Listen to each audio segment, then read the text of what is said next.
Welcome back to the HMO Property Show. I'm your host, Neil Gibb, and today I've got my good friend, Mr. Fab Marion. Fab, welcome to the podcast. Thanks, Neil. Thanks for having me. You are very welcome. It's a pleasure catching up. It's been a while. It has.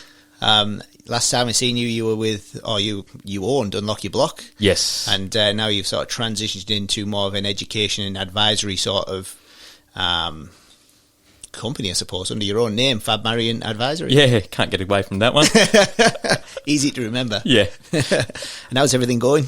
It's going really good. Yeah, it's just launched it last month actually on have a first masterclass session delivering this Saturday. Yeah. And I've been in the industry for quite some time, and I've now looking at all that knowledge and that experience of being able to share that with others and create their successful journey.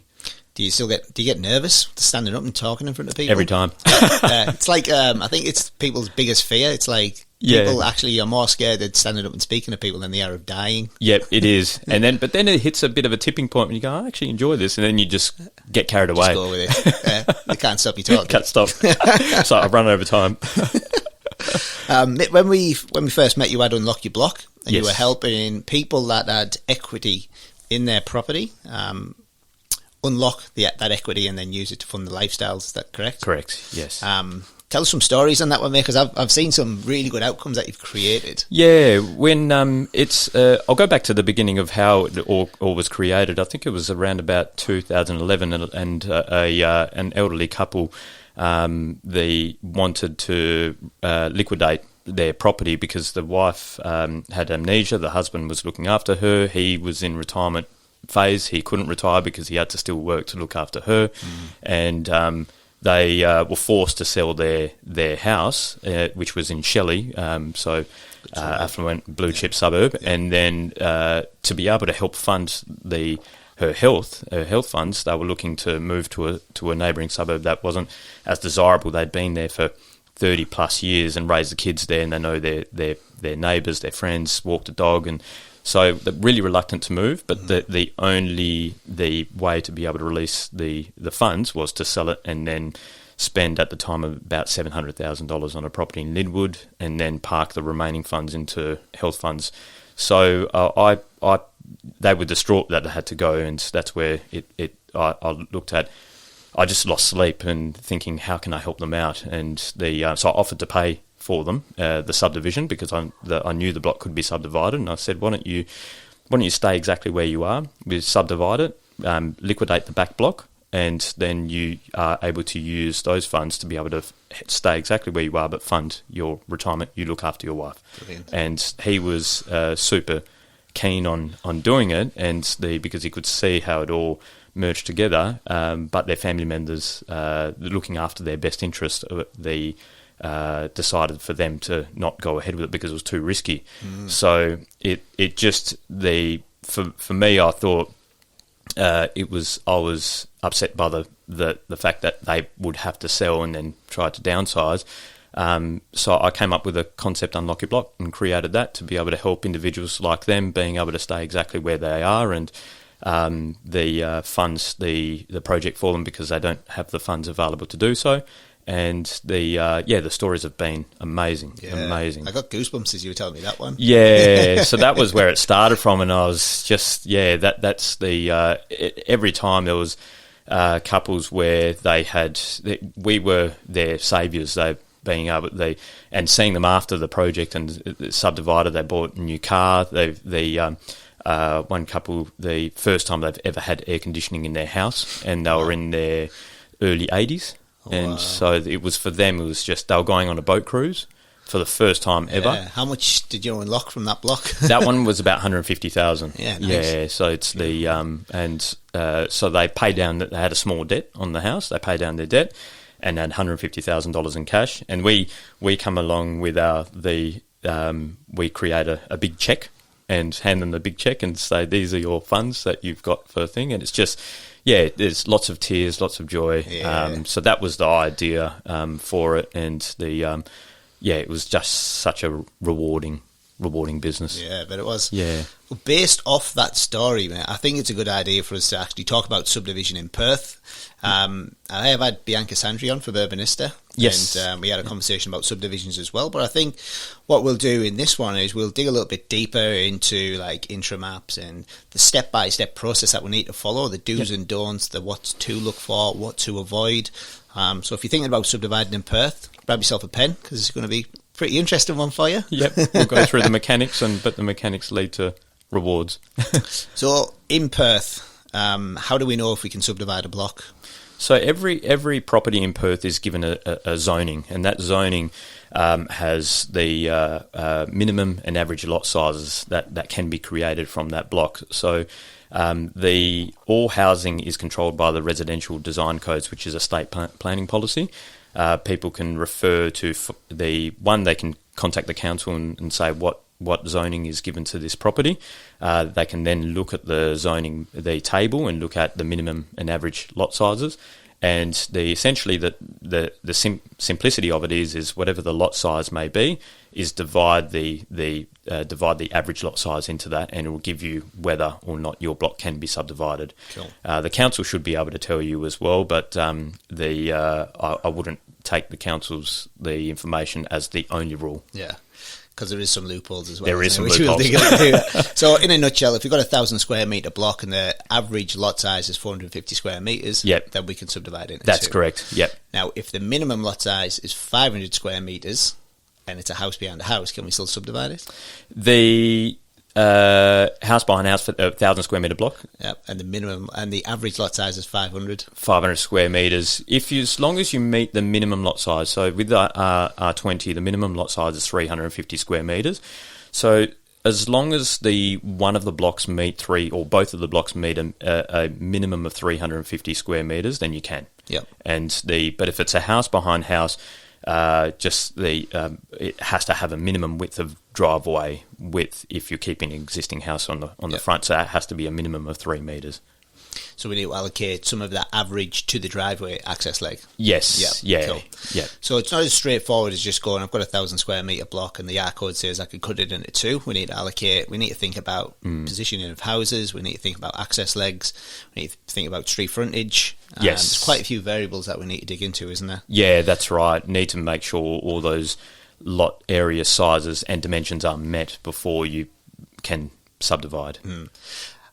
Now, I probably will just place a caveat in place here that, Fab, we're just talking about this prior. The new medium density design codes have just been released from WA. Do you want to say the long one? Yeah. Basically, the government have just released all new planning design codes, which are being released in September. So if you are about to start a subdivision now, it takes 90 days to get conditional approval in Western Australia. So if you are going to do it, get it in ASAP. If you are looking at subdividing in the next 6 months, I'd probably wait until the new design codes are in place and gazetted, and then me and Fab might catch up and pull this apart again, because even though it has just been released, it's not out till September, so we haven't really sat down and pulled it apart ourselves yet, have we, mate? Yeah, there's it's been in the throes for a long time, and there's been the speculation about what it's going to be, and now it's been pretty much just lumped on end of Feb, and then September transition. So if somebody's listening to this podcast now and they've got a block of land in a certain area, or if you are a investor and you're looking to purchase a block to subdivide and make some money on, first of all, good luck with that at the minute, because pricing is it's really hard to find a subdivision that stacks up where you can pull a really good profit out of. You might scrape through a little bit of profit at the minute. Where we're seeing the real benefits is subdividing and building HMOs on there and producing cash flow. Yeah, absolutely. Rather than leaving your money in the bank. But what are we looking for then when we're looking for a subdividable block as an investor? Like, what's the first thing you'd look for, Fab? I suppose the first thing is one, obviously looking at the possibility where that can be subdivided, the lot sizes, but looking at there are the loopholes where you can create more density for there, and I always look at how do you stretch that ability to be able to allow for future density or manufacturing more more the profit out of the property. And so I always look for, is that the highest use that we can get out of a property, or is there scope to be able to just push a little bit more? And in some cases there is, in some cases there aren't. But then obviously then there's the viability of it, and if, like you say, in today's market, it's very hard to make a profit just from the subdivision alone. I think the subdivision is one part of the manufactured growth process. The next part of it is building something that's going to produce an income return or a profit return or something like that. So it's not just the subdivision creating land and just selling it for profit. That is very scarce in today's market. But they're, I suppose, the things I'll be looking at is always working backwards, always looking at what's the goal of this project in mind. Is it for income producing? Is it for the capital raising or profit? Am I looking to sell? Am I looking to keep the property? And the manufacturing a subdivision together with a build and something that produces income, it has such a I suppose you're manufacturing such a great return because you're able to reduce the debt, and you're able to park that into the newly created lot, and then turn that into an income producing asset in an area that would have been hard to find a block like that. So you're essentially buying the block that you're manufacturing for yourself and purchasing that block at wholesale value. Yeah. And when we're specifically talking about subdivisions in this episode, we're talking about infill subdivisions. We're not talking about, rubbing shoulders with Nigel Satterley or anybody like that. We're talking like 1 into 2, 1 into 3, maybe 1 into 4 max sort of subdivisions where, not a massive amount of equity required or cash required, but at the same time not rubbing shoulders with the big boys. Yeah, exactly. We're not talking about the 20, 30 plus lot subdivisions for that, and that's a different market altogether. Yeah. I also did, if anybody's listening to this, I did do a podcast on manufactured growth strategies, and we spoke about layering strategies and, doing potentially a renovation and a subdivision and a build at the back. Yes. That's where you layer them strategies to see the biggest amount of sort of manufactured growth and the biggest uplift in a strategy. Where Fab said if you're just trying to do the subdivision on its own, you might make a little bit of money, but it's a long process. What they're taking at the minute, Fab? What's your quickest subdivision you're seeing? Yeah, the time frames, quicker subdivision is probably around about 6 months' time. And that's running things simultaneously and the knowing what you're doing and pretty much running the gauntlet on doing things before they're approved. Yeah. We'll get to that bit in a second. What's the longest one you've seen? Longest one is probably... Oh, it's probably been about 9 months. Yeah, 9 months is about probably the norm. Yeah, we've seen some recently. Did a 3-lot subdivision in Bayswater. Yeah, no house on the block, corner site, should be relatively straightforward. Took us just over 12 months because we had a lot of complications with Western Power being overloaded. Yeah, Landgate waiting for titles. I was going to say, normally it's a Western Power issue, and Western Power at the moment are about 10 months delayed from installing a dome. Yeah, so it's a manic out there, and this is another reason why, unless you really know what you're doing, the subdivision probably isn't the best thing for you, especially with interest rates where they're at right now. If you have a delay on site, it's going to affect your profit because you're going to be holding the site longer at a higher interest rate from the bank, and it doesn't take long before that profit erodes. Yeah. What's next, Fab? So we're working backwards. We're working out what the area needs. We're looking for a site that fits that. What's next? What do we try and avoid with the subdividable site? The one is probably looking at where your services are because there's different tenures of titles that you can create at the end of it. So you've got the build strata, survey strata, and green title. Everyone would think that green title is the best title that you can create, where yes, I would say in certain blue chip suburbs, if you can create, but I always look at what are the costs involved in creating that green title and what are the returns in selling that green title or having that green title as an asset. And most of the time, green titles, one, it's very difficult to create because of where the services are located. And the second one is that it's very expensive. And the third one is that it can actually jeopardise your build. And what it comes down to is ultimately you've got to qualify for the lot area sizes, because green title, you need them.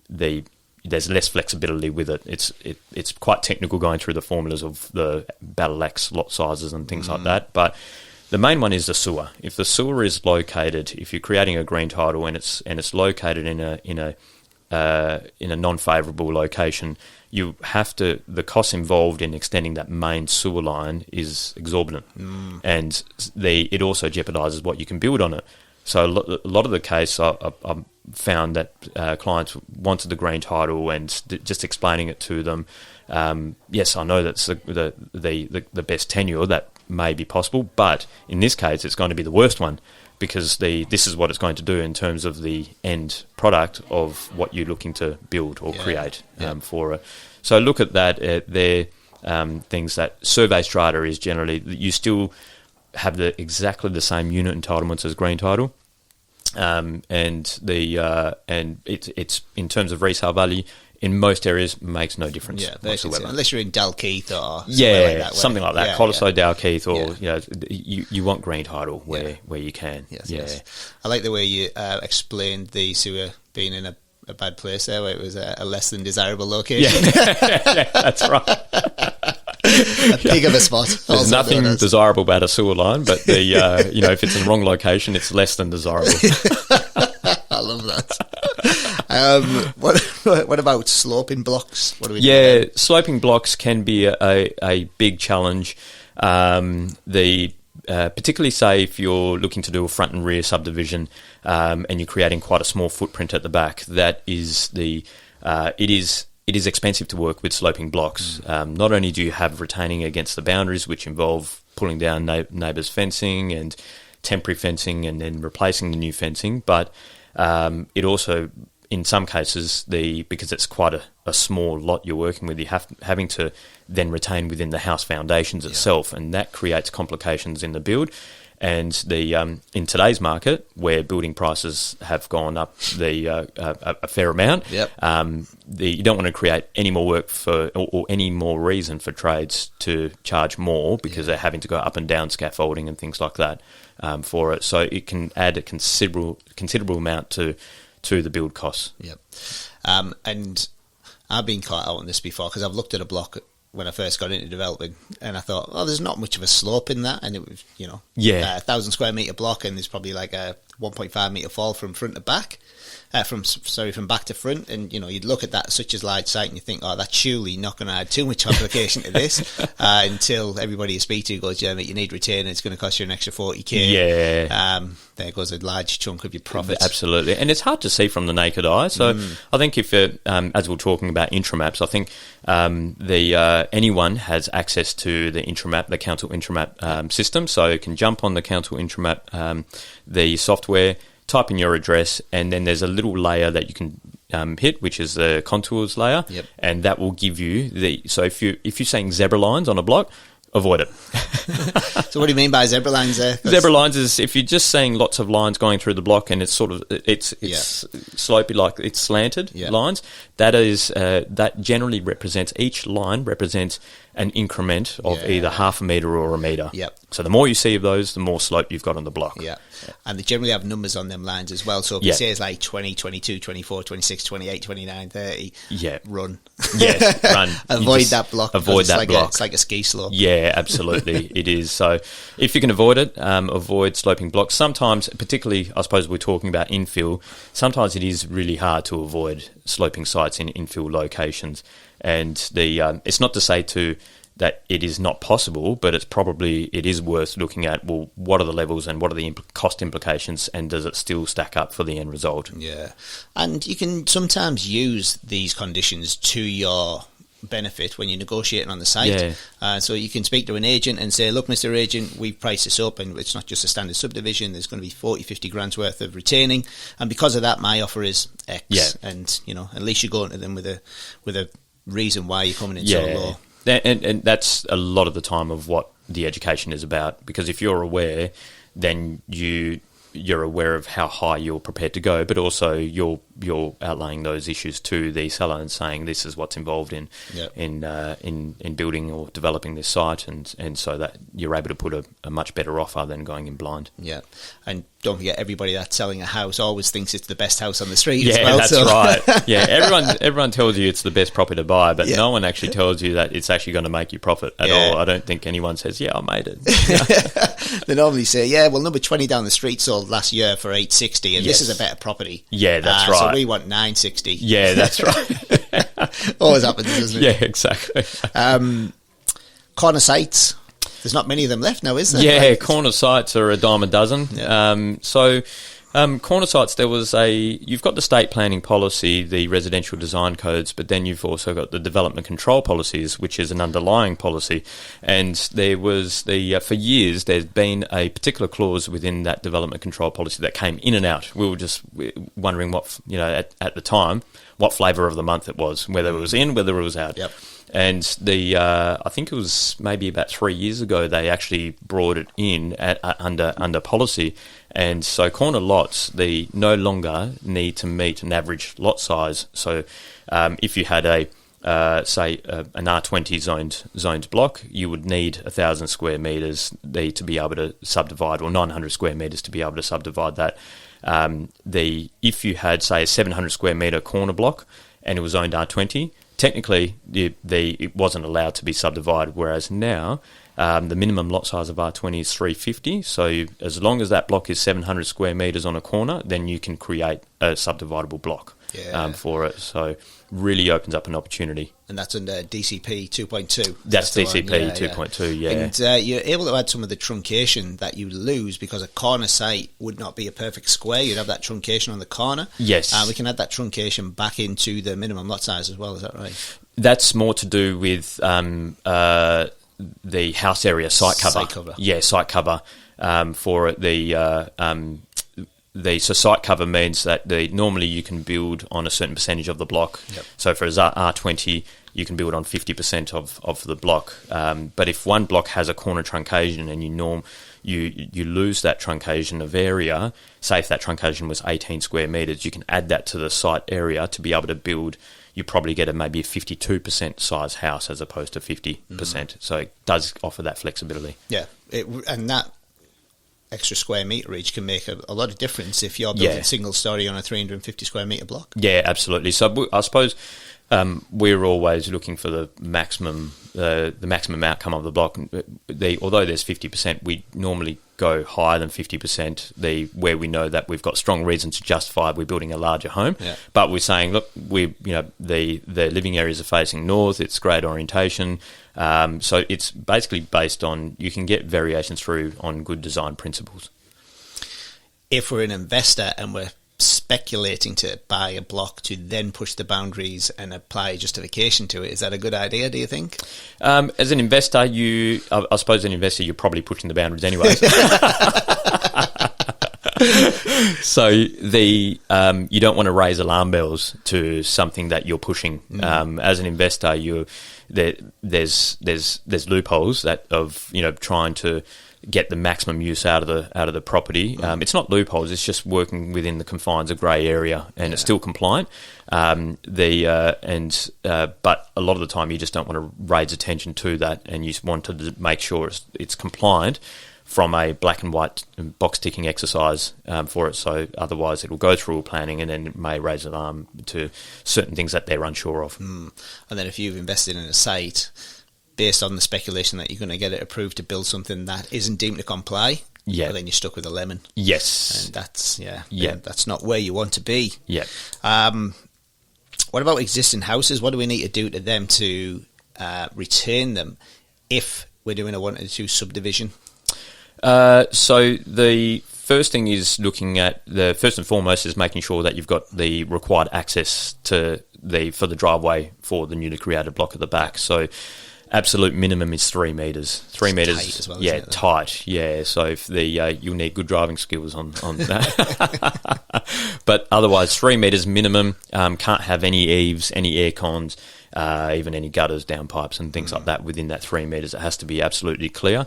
If you are measuring with a tape measure at home and you're going to the fence and to the house and you are measuring 3 metres and you think you're fine, I would still get a repeg to be able to delineate the correct boundary, because if it's 2.9, you're snookered.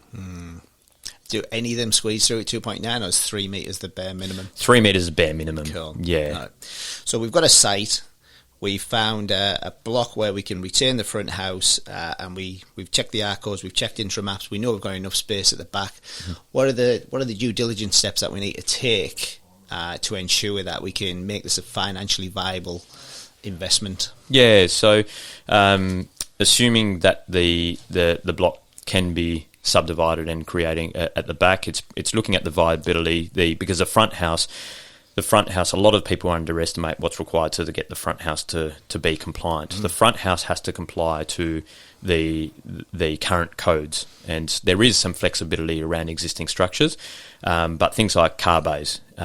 So car bays need to be able to provide, depending where you're located, to either a major bus route or a train station. Generally speaking, 2 car bays. So if you can't create that, then that will create some issues with the subdivision. Yep. The other thing you want to ask yourself is, if a lot of councils want to share that, if you've got a 3 metre wide driveway, it becomes common property.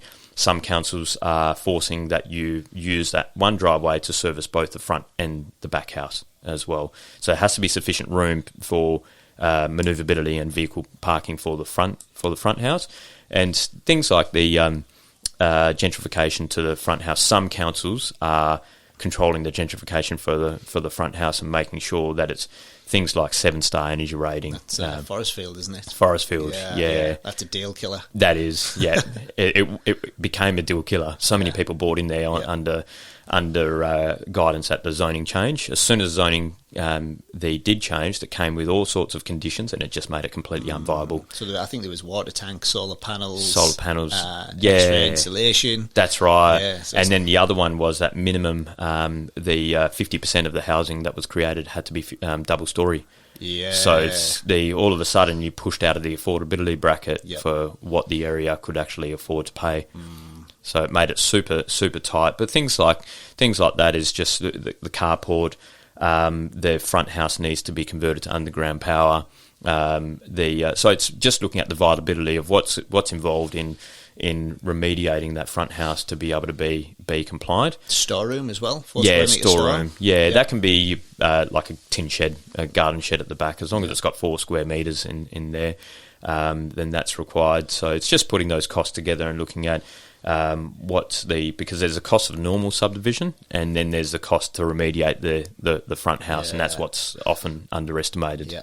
So how do we who do we engage, and how much sort of hurt money do we need to put into a deal to see if it's financially viable? Because there's a little bit of money that needs to go into these things on this, so that we can be accurate with our numbers. Yeah, that's right. So I suppose the first point of call is looking at, you can get in touch with a surveyor. The surveyor will tell you what can and can't be done. They'll be able to give you the cost of what's going to be involved in subdividing, but not necessarily what's involved in remediating the front house. That's a tricky one, because as surveyors, their services are within the field work of surveying on site, and they're good at all the administration costs and all the service costs that are required to create new services for the block. But when it comes to, you're almost, in a way, kind of renovating the front house to some degree. Yep. There's and that's something that most of them don't want to get involved in. So it's either touching base with a surveying company that do project management as well, or professionals that actually they know what's required, and they can put some figures together as to what's actually going to be required to remediate that front house. Yeah. So one of the people that we can reach out to there is Bianca Sandri from Urbanista. She's the town planner. She's got a team behind it there.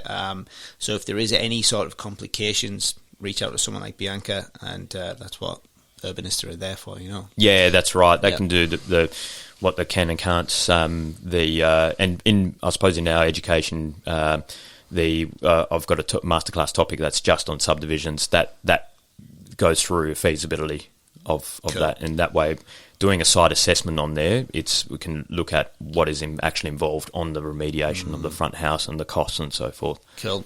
So that leads us nicely into what are the costs associated with a subdivision? Yes, yep. So when you submit for an application to Subdivide, it comes with a bunch of conditions, and those conditions are model conditions that the Planning Commission have in place. And each local authority want to place a condition on what they need in order to provide clearance that the works have been met. So it might be nice to actually explain here as well that local council do not govern subdivisions, do they? Correct. Yeah. So the Department of Planning, they govern subdivisions. So that's where I was saying earlier on about don't take the immediate response that you get from a council, because for corner lot subdivision, as an example, the councils are not allowed to say that it can be subdivided, because their guideline, their legislation is the residential design codes. But the Development Control Policy 2.2 is something that's governed by the West Australian Planning Commission, and only they can tell you that, yes, it can be subdivided under these conditions. But you speak to the council, they say no. They won't say, have a look at Development Control Policy. They say, no, it can't, because it doesn't meet the average lot size for it. So I think it's quite important that we delineate them two Yes. authorities there, because if you're going to council asking for a subdivision, then you're speaking to the wrong person. So first step is we get the surveyor out. He's going to survey the block. The surveyor can also give you a proposed lot layout. Yes. And show you what the front and back lots are going to look like. Yeah. Then we submit to WAPC. What's the cost on that now, Fab? It's an application to WAPC is on average about 3,800, 3,900 thereabouts. And then your survey on that's probably another $1,000-$1,500. Yeah, so if I wrap up all the, I suppose, administration clearance fees with all the government authorities, the application fee, you're probably looking at around about $9,000 to $10,000 all up for the application, for basically all the administration that's required to do the subdivision is if we round it up to $10,000. But that is no physical work.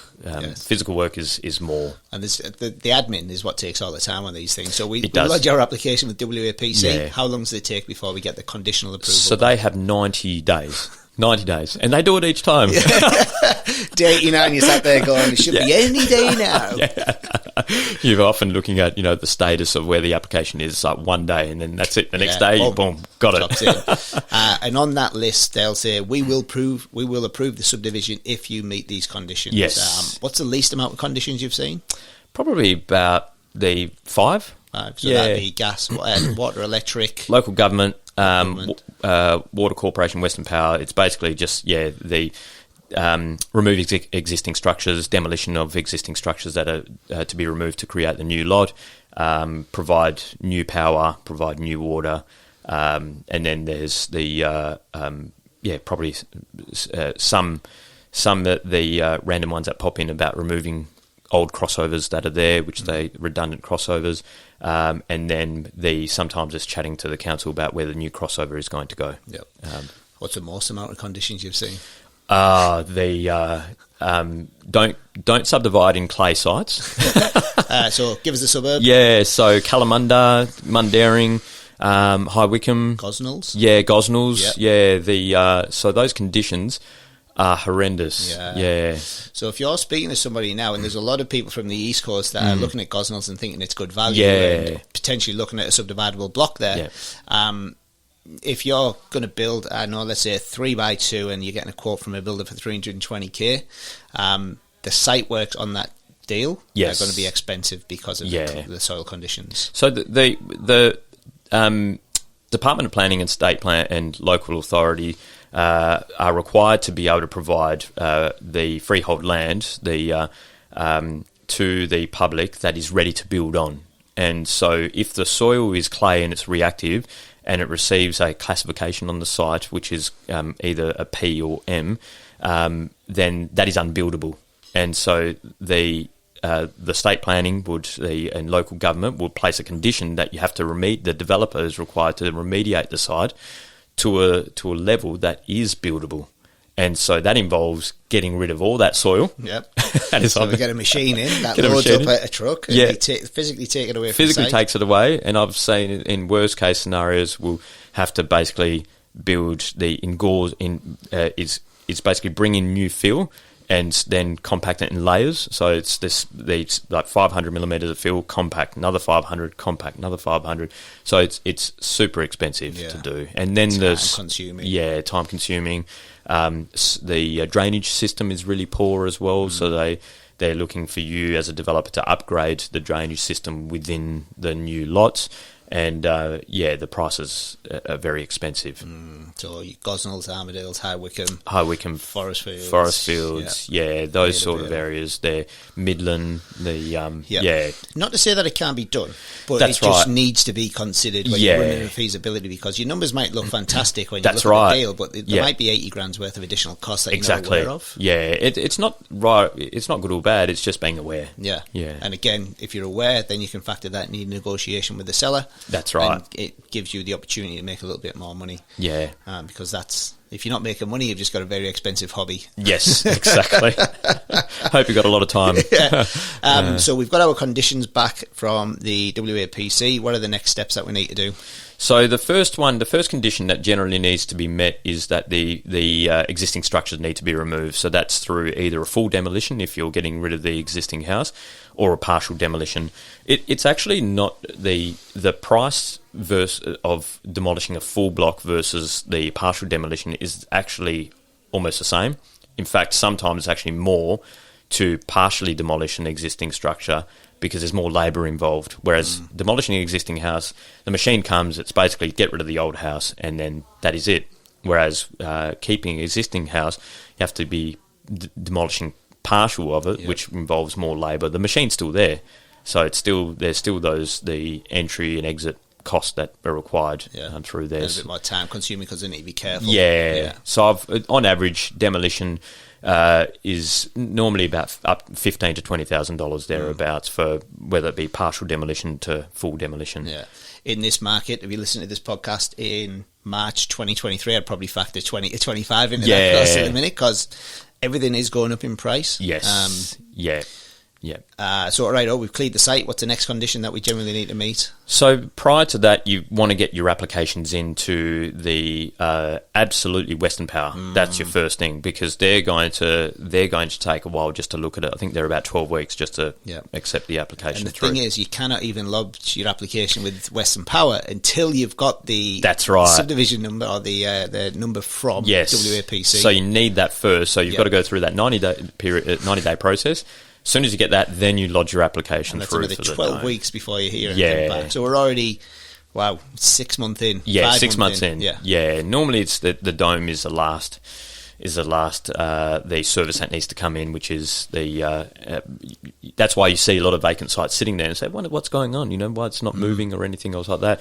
9 times out of 10, it's waiting for a dome. Yep. And the dome is the last condition or last clearance for it. And when we spoke about the admin side of things, this all ties into that admin, because when you run a subdivision, you are essentially just managing lots of other people, aren't you? Yeah, that's right. It's very rare you're out there with a shovel moving dirt around. Yeah, exactly. That's right.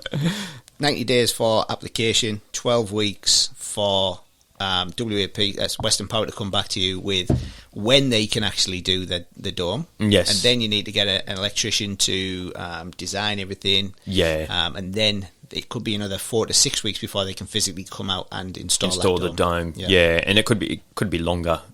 So I think Western Power right now are at their absolute max at the moment, and their timeframes are just completely blown out. I seen a guy on Facebook the other day saying that he did a subdivision in Rockingham in 8 weeks.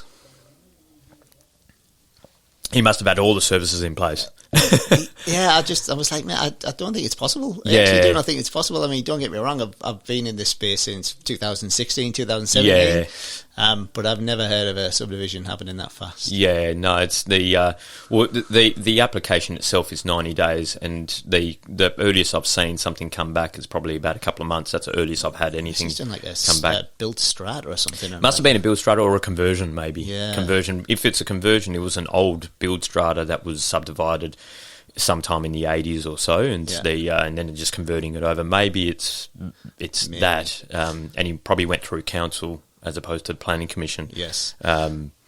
But that's going to confuse people, because people are going to say, you said you have to go through WAPC. That's right. That's only unique situations where it's the old build strata titles where there's already 2 houses on the block. It just doesn't have a when you look at it from a intramap point of view, or you look at it on the Landgate, it doesn't appear to be 2 blocks, even though there's 2 houses on there.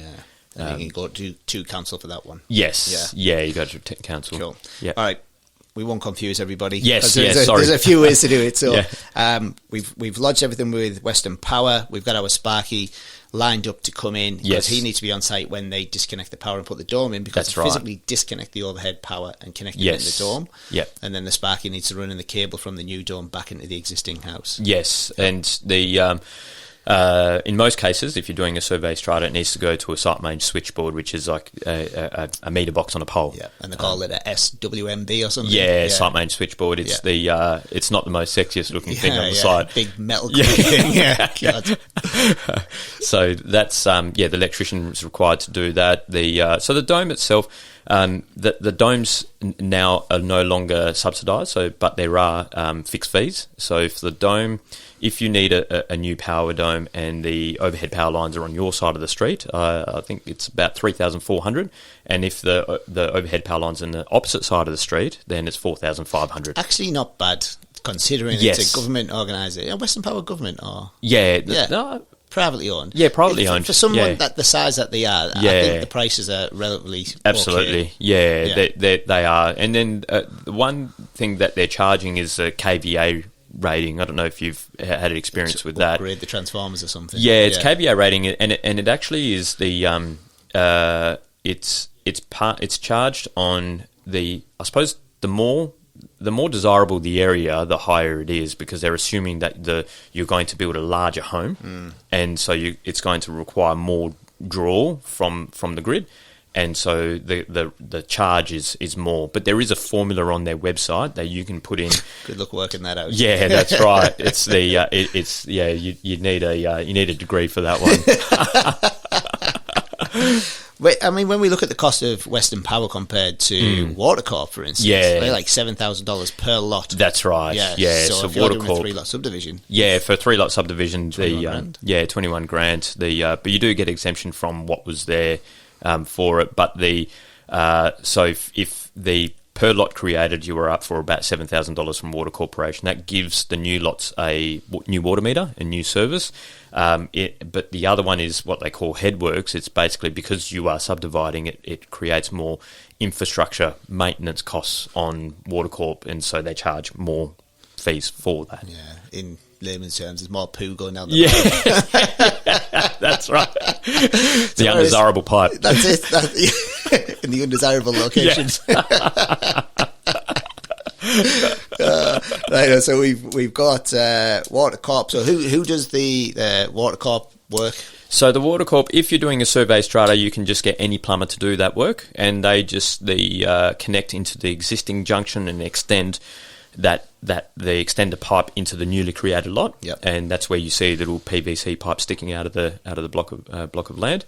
If it's a green title that you're creating, then the Water Corporation need to be able to essentially they need to be the ones creating a new junction. You need to create a brand new junction, so each block has its own sewer connection or sewer line.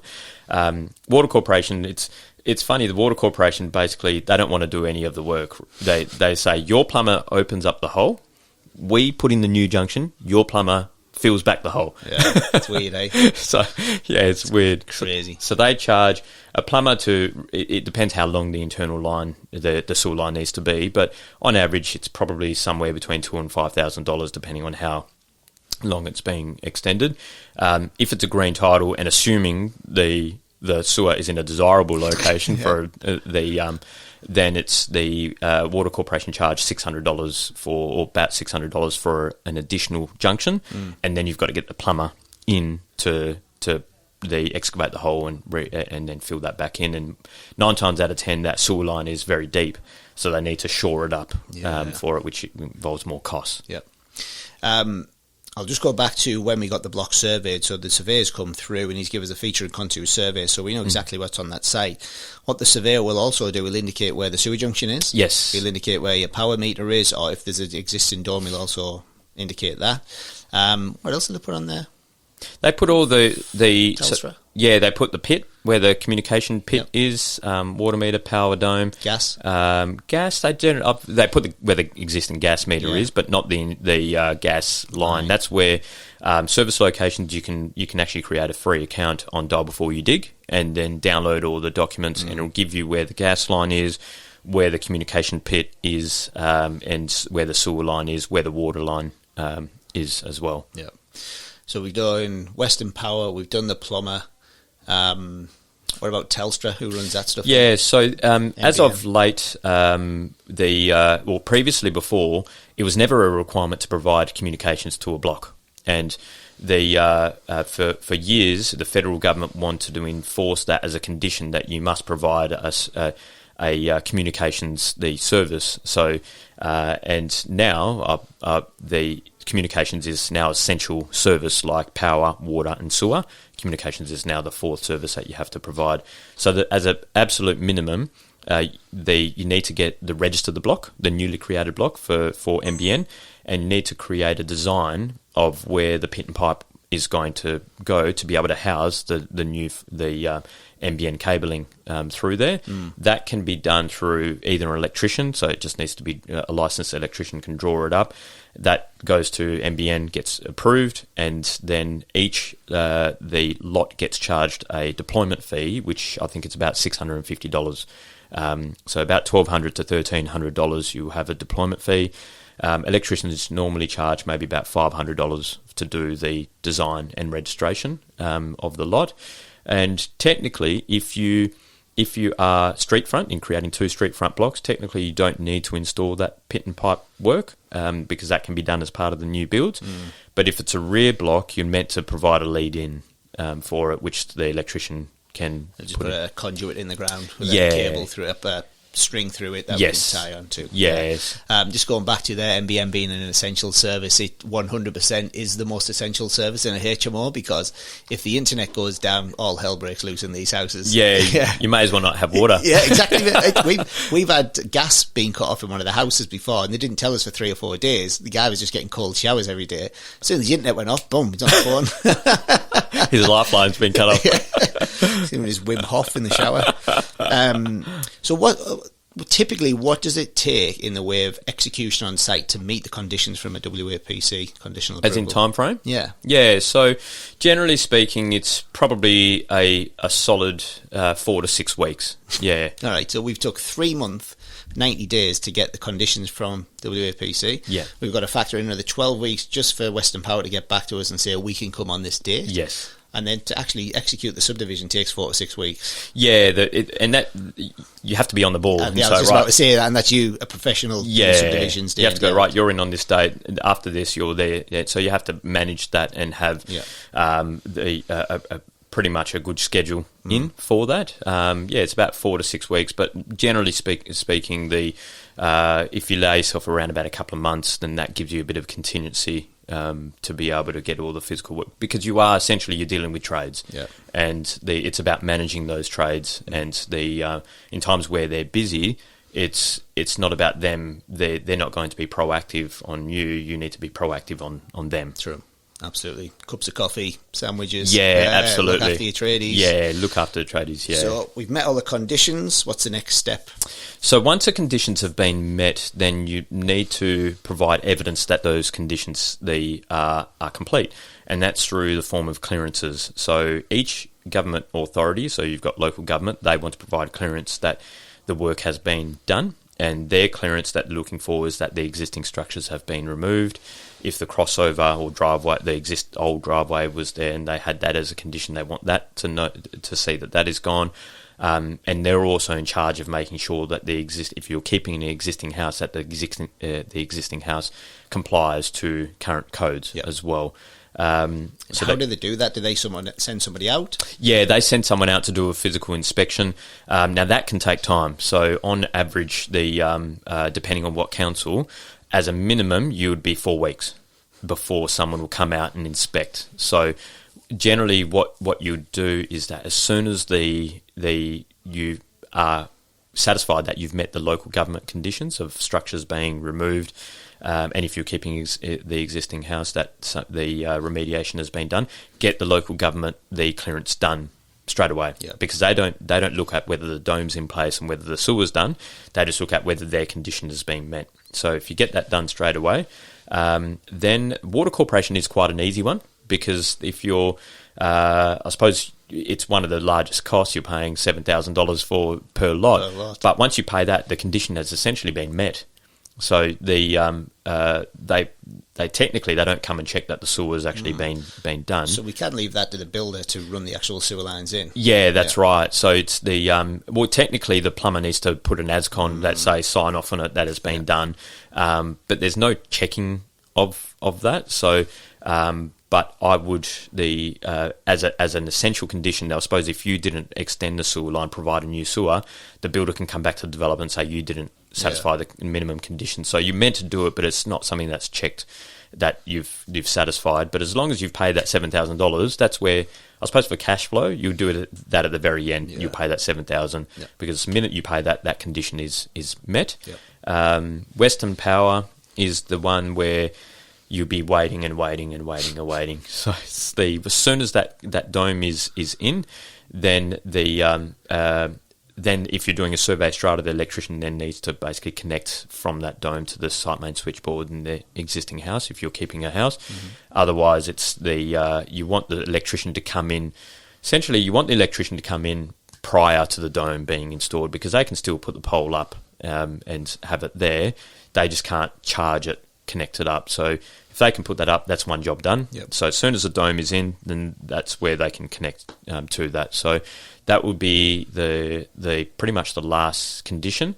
And once all the government or the agencies have given clearances of everything being satisfied, it needs to go back to the Planning Commission with all those clearances to say, Mr. Planning Commission, these are all met. Here's the clearances, certificates from Western Power Local Government and Water Corporation, and that's where you're able to create what's called an endorsed plan, deposited plan or strata plan for it. So that probably steps into the next part of the process. And you can actually get your surveyor to collate all that information and lodge it back with WAPC as it's not something that you have to do. And your surveyor will be able to do all of that. And I suppose that's just what happens in the back end of what they do for it. So we've got the deposited plan. How long does that take from meeting the last condition with Western Power to getting that deposited plan? The deposited plan generally takes. I've had them probably in around about 2 weeks or so. They're pretty quick. Not too bad. Yeah. And then what do we do with the deposited plan? So that comes a question as to whether you've got any debt on the property on there. So that also has an extension of time frame. So with that deposited plan, we need a dealing number. And in order for dealing number, so it gets a dealing number to be able to then and then you'll need to go to your bank with that dealing number and for the bank to release the consent, because if they used bank money to be able to acquire the property, the bank own a portion of that property. And so their security is based on the entire parcel of land. The minute that you subdivide and create multiple lots, their security changes and they want to claim security over the new lots. So they will have to provide a release of consent letter that they consent releasing the security temporarily over the site. And that way, and then the titles can be created, and then they apply the security back proportionally over each lot that you create. Very kind of them. Yes. Who takes care of that? Do we get the settlement agent involved? That's a settlement agent that does that. Cool. Then when where do we get the in order for dealings number from? Is that from Landgate?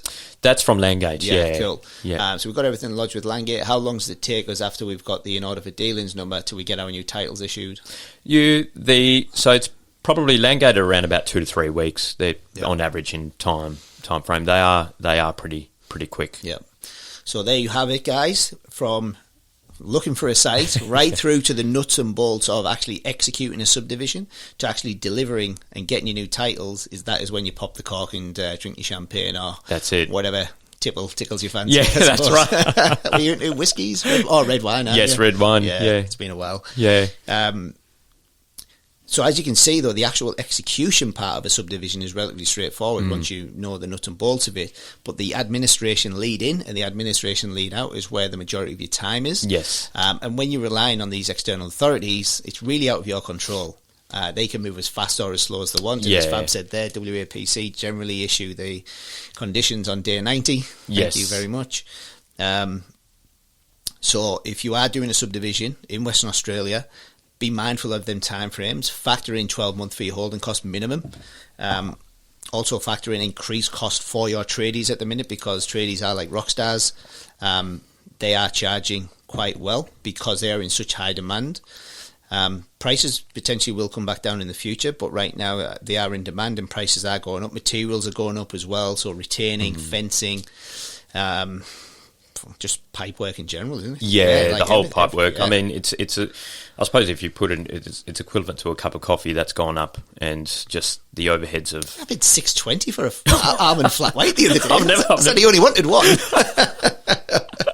Jeez, I've never never paid that much for a coffee. Mate, thank you very much for your time and your experience, Fab. It's my pleasure. Been an absolute pleasure. Last question I like to leave everybody with is, if you had $1 million to invest, what would you invest it in?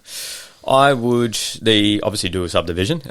I would do a subdivision when I manufacture more growth into it by the renovating, converting that into a rooming house. Yep. And the having some cash flow coming from that, and using that cash flow to leverage to be able to do another one on the back. Fantastic. I love that strategy. Fab, thanks again, mate. And join us again next week on the H1 Property Show. Take it easy. Thank you. Thanks for listening. Make sure you tune in the same time next week so you stay up to date with all the cash flow positive property updates.